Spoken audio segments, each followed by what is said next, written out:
Hello again, my little conscripts, and welcome to another Mordian Glory video. In today's episode, we are going to be doing another Imperial Guard unit deep dive. And this time, we are going to be casting our ever critical eye over the new Krieg Heavy Weapon Squad. There's been a little bit of chip, and dare I say chat, around the proverbial internet water cooler ever since we saw pictures of these guys, and a lot of people are kind of curious about their potential. Well, let me tell you, they've got a lot of it. I think these guys are spicy. Real spicy. And so, without further ado, let's not mess around any further. Let's take aim and fire right into this thing. Attention, Guardsmen! The Commissariat has detected you have not yet liked this video. Do so immediately, or else you will face the Emperor's wrath. And anyone who has not yet subscribed to the channel will be transferred to the penal battalions. That is all. Move out! You guys know the drill by now. As is tradition, let us begin with a cheeky gander at that stat line. Movement of 4 is kind of funny because they gave it wheels, but I guess it's still kind of hard to drag that thing along when you're just a lone Krieger. But they have made up for the slightly lower movement with a 4+ save and 2 wounds. I gotta admit, I like that. The 4+ save means that that big chunky gun shield is actually doing something, and I was not expecting the 2 wounds. With it being a 1-man crew, I was expecting it to be a 1-wound crew, but 2 wounds is alright. Don't get too far ahead of yourself though. This thing ain't durable, and a bunch of bolt of fire will probably still sweep them aside. That's because they're only toughness 3. But dug into a bit of cover on a 3-up save? Not bad. Not bad at all. Leadership 7 is what we have come to expect from guard units. 50-50, either you pass or you fail. And then you've got OC of 1. Now, I think that's actually a bit lower than the other heavy weapon teams.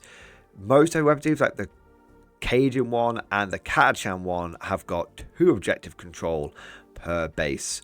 But again, this probably comes down to the fact that it's a 1-man crew, so it's 1 OC.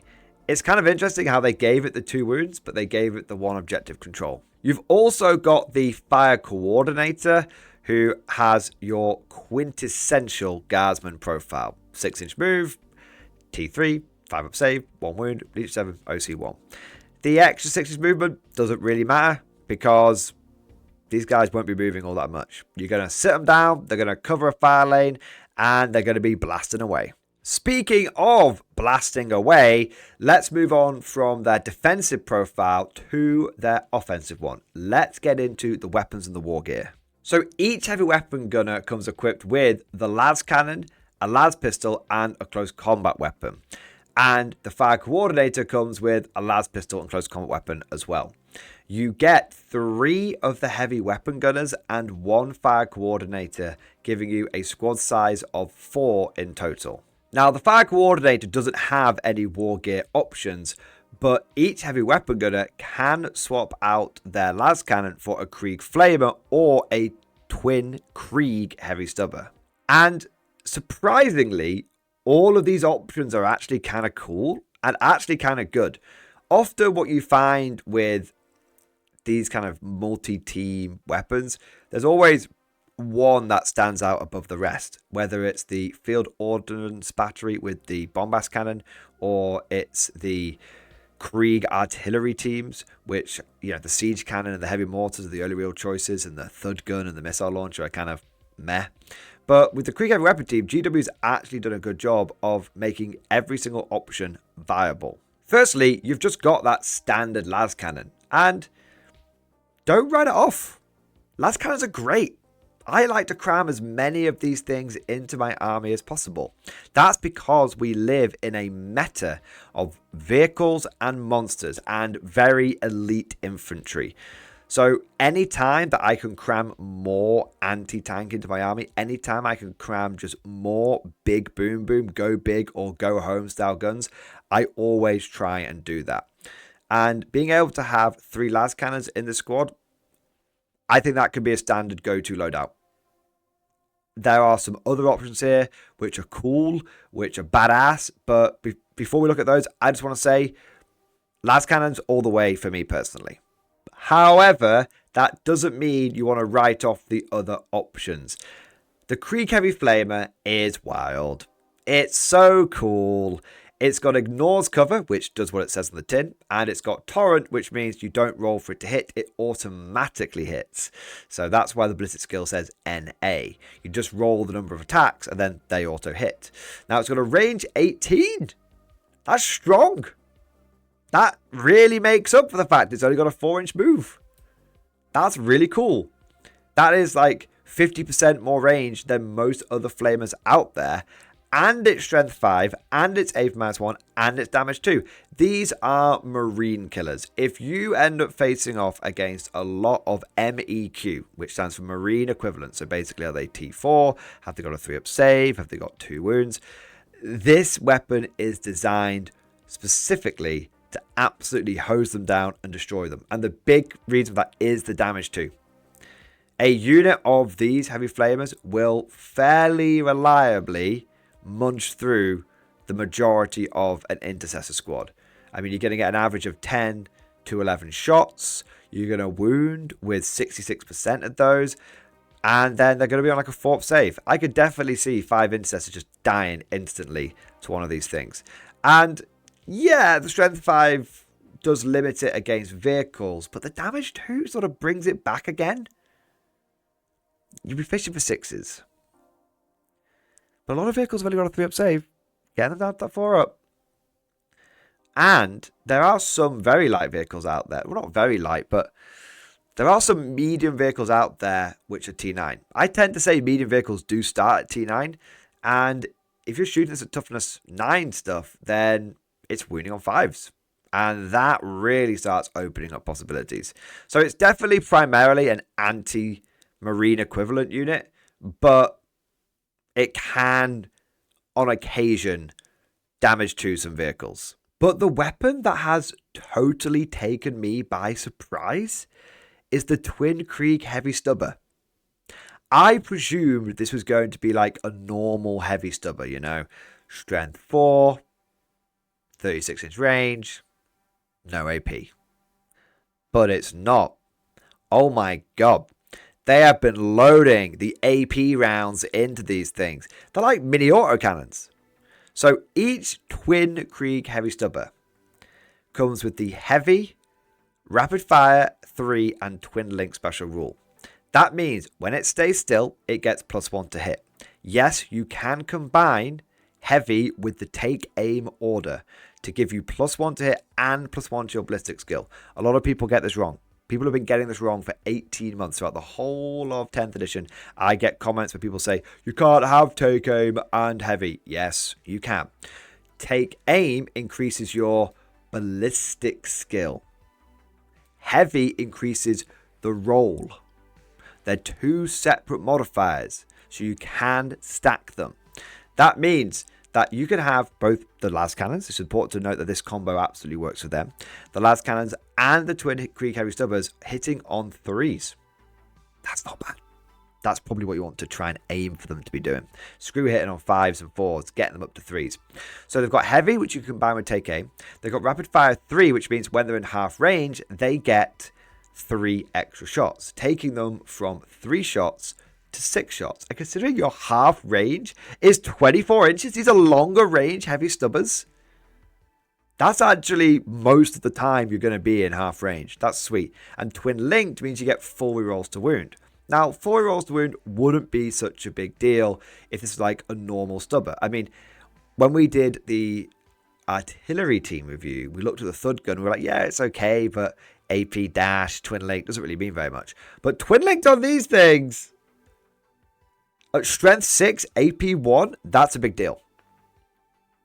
Strength 6 means that you can wound even medium to heavy armor on 5s with twin linked. I say medium to heavy, we're sort of thinking of like Predator, Lancer, Lehman Russ. You know, Lemurs is kind of heavy because it's got that 2+ save. It's sort of on that cusp. So even sort of the top end of the medium armor spectrum, we're looking at wounding on 5s with full rerolls. Now, the AP1 is a bit of a pisser because it doesn't have ignores cover like the Krieg Heavy Flamer. So if the enemy does have cover, then it doesn't really mean very much. But if you're taking this alongside Hellhounds, or you're taking this in the Siege detachment, where you've got incendiary shells, you can strip cover away. And suddenly that AP1 becomes a lot tastier. Because like I said, a lot of those vehicles that you shoot at tend to have like a 3+ save. Getting them down to a 4 with AP1 is cool. So absolutely this is an infantry shredder because it's got damage 1, right? Absolutely it's an infantry shredder. But do not underestimate its ability to chip away against harder targets. But like I said at the beginning of this segment of the video, I still think the Las Cannon is the way to go because it's got the high strength 12, it's got the AP -3, it's got the damage D6 +1. Yeah, it's only one shot, but when you need to bring it down, accept no substitutes over the good old Las Cannon. One of the biggest flaws with weapons like the Krieg Heavy Weapon Team is their durability isn't that good. So as we said before, like they can just get swept away by like bolt of fire.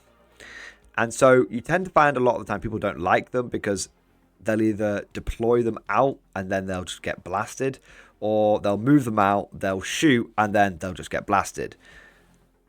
The Krieg Heavy Weapon Team completely fixes this. Final Duty is the answer to Heavy Weapon Team fragility. Essentially, as long as the fire coordinator is alive, each time a heavy weapon gunner model is destroyed, you roll a dice. And on a 3+, the destroyed weapon team gets to fire. This is so big. Because it means that you can move your heavy weapon teams out, fire their las cannons off, hopefully do some good damage, and then if the enemy tries to sweep them away, on average, they're taking an extra 2 las cannon shots. And don't forget that your orders not only last in your shooting phase, but they actually last through the enemy's turn as well. So that does mean that, yes, if your las cannons die and they activate the final duty ability, they would be hitting on 3s rather than 4s. That's really good. That's really, really, really, really good. So final duty is phenomenal. And the best bit is that it means you can either deploy your las cannons out at the beginning of the game, and if the enemy tries to go for them early on, you're still going to get some shots out of them, or it means you get to basically do 2 pops with them before they inevitably go down. It's important to note as well that unlike the Cadian Heavy Weapons Squad, which can overwatch, but you can only do that on like 1 squad, this affects all of your Krieg Heavy Weapon teams. So if the enemy ends up like moving out, smashing all of your Krieg weapon teams, on average, if you've got 3 of them, that's 3 weapon teams and then 3 squads for a total of 9 las cannons, rule of 3, maximum of 3 units. That would mean you would get 6 las cannons back at them. Again, on average, you could be unlucky, you could roll 1s and 2s for days, but it's a lot of retaliatory firepower. Long story short, if you are a new player, this ability is really strong, and it just means that you can kind of be a bit ballsier with these heavy weapon teams, knowing that it's going to put your opponent in a really tricky position. Do they shoot them and risk being shot back in their own turn, or do they ignore them, at which point you just got to keep firing those las cannons again and again and again. Oh, and extremely important side note. When you activate Final Duty, you do not need to shoot at the unit which killed you. There are a lot of abilities in 40k which say you can shoot on death, but you have to basically shoot the unit that killed you. This is not the case in Final Duty. That means someone could try and clear you away with bolt of fire. If you then die, you spaff off your las cannon shots into their gladiator, into their land raider. This again makes it really funky for your opponent, because they're going to want to clear them away, but they don't want to be losing units in their turn, especially if you end up killing an enemy unit before it's had the chance to activate. That that can win you games. Very last thing to point out on this datasheet is the embarking segment. While embarked on a transport, each heavy weapon gunner model takes up the space of 2 models, and each weapon equipped by these models is considered to be 2 models weapons for the purposes of the firing deck ability. That means if you are running a Chimera, you can run one of these guys, one of these squads inside, but it will take up 7 of the 12 transport slots. And if you're a veteran of the guard and you were thinking of having heavy weapons inside Chimeras, having 2 of them fire at the top and kind of have them as like a pseudo tank, sadly that doesn't really work anymore, because the Chimera has a firing deck of 2. These guys count as 2 models for that firing deck, so you can only fire one of your las cannons or your flamers out the top. It's a bit of a shame. I really like the Chimera sort of light tank vibe, but it is what it is. Overall, I really like the Krieg Heavy Weapons Squad. Easy 2 thumbs up from me.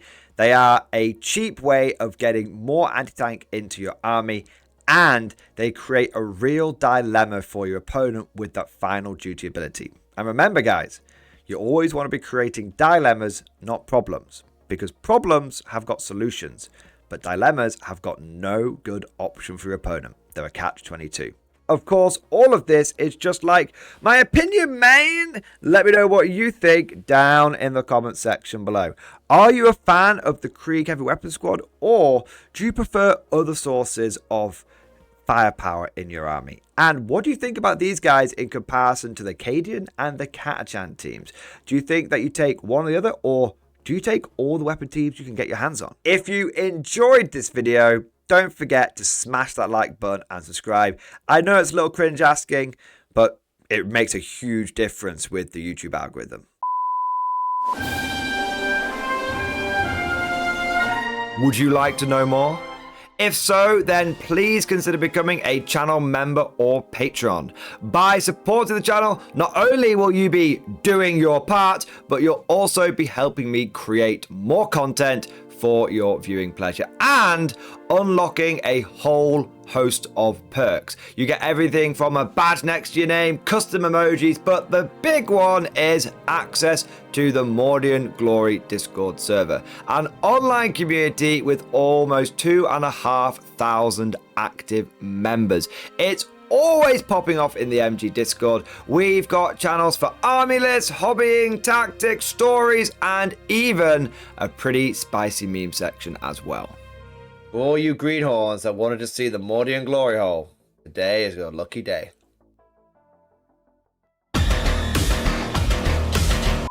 And joking aside, I do want to say a massive thank you to all of the current channel members and patrons. You guys are amazing, truly the lifeblood of the channel. I could not do Mordian Glory full-time without the incredible and generous support of my members, so thank you guys so much. And last but certainly not least, I want to say a personal thank you to all of my top tier Patreons. These are the War Masters, the people who have truly gone above and beyond the call of duty. So a heartfelt thank you to Alex Dengal, Bonbon Vert, Lord Pryor, Mark Panconi, RJ Scorpion, Swordfish Trombone, Try Again Bragg, John Stubbs, Nick Walsh, Diesel Fox, and August Barney. Seriously guys, thank you from the bottom of my heart. Your support is incredible and it makes a huge difference. Thank you so much. That's all for now. Hope you've all enjoyed today's video, and of course, as always, see you guys next time.